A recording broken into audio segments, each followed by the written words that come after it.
I can still remember the day that you called to say, I'm on my way. I see you in the few and I love you.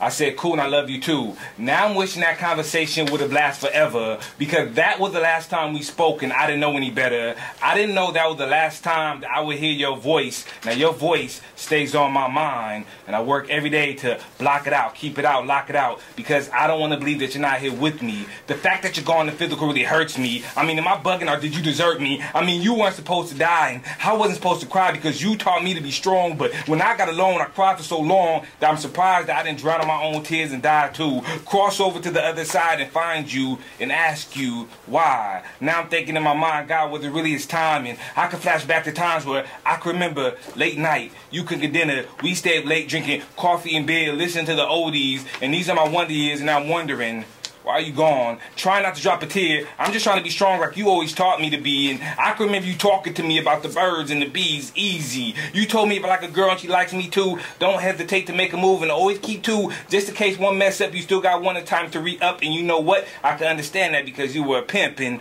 you told me about these streets. And you told me if a man ever disrespects you, do your best to make sure he never disrespects you again. Do whatever it takes to win, even if it means taking his life. You know what? I can understand that because you were a gangster. And you told me to do whatever it takes to eat, because pride won't feed you. You may try to swallow your pride, but your pride can swallow you alive. You know what? I can understand that because you were a hustler, viewed as a monster, but still, you were strong. You got shot both legs and walked away with the bullet still inside. You continued to live your life with the bullet still inside, and you died with the bullet still inside. And you told me about the people that you killed and how you heard their screams in your dreams, so I understood why you never slept.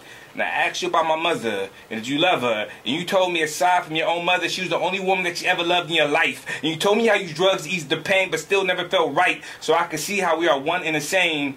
But you told me to be nothing like you. How foolish was I wanted to be just like you? But no, I didn't grow up to be a pimp. I love women, I respect them. And I didn't grow up to be a gangster with a gun in my hand, but still I'm a man, and I stand on my own too, doing most don't do and won't do. But I did grow up to be a hustler because I got to eat to live. Plus it's just in my blood. And after seeing so much evil and hearing so much evil and speaking so much evil, I'm surprised I didn't walk your line. Oh, but I tried. I sold drugs like you and smoked drugs like you and got shot up like you, locked up like you, but refused to get caught up like you. You always looked up to no matter what you did or how you lived. And I never looked down at you until I seen your casket, and I asked you this. Why? But I got no reply. But why did you die? Why did you lie? You told me that you was on your way, but you never came that day in the month of May when they told me that you died. You should have seen the look on my face when they told me that you died and how you died. You should have seen the surprise in my eyes when they told me that you had committed suicide. Still, my love for you won't ever stop, but now that you're gone, all I got is memories of you and me, memories of you, Father.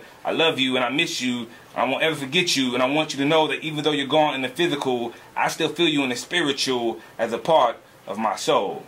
Yeah. Thank you. Nigga, yeah. I almost cried. You better than that Spoken Reasons nigga, I tell you that shit right now. I almost shed a tear. You said he died from suicide. Yeah, no, at first I was kind of like, okay, this took a turn. This went a little hood.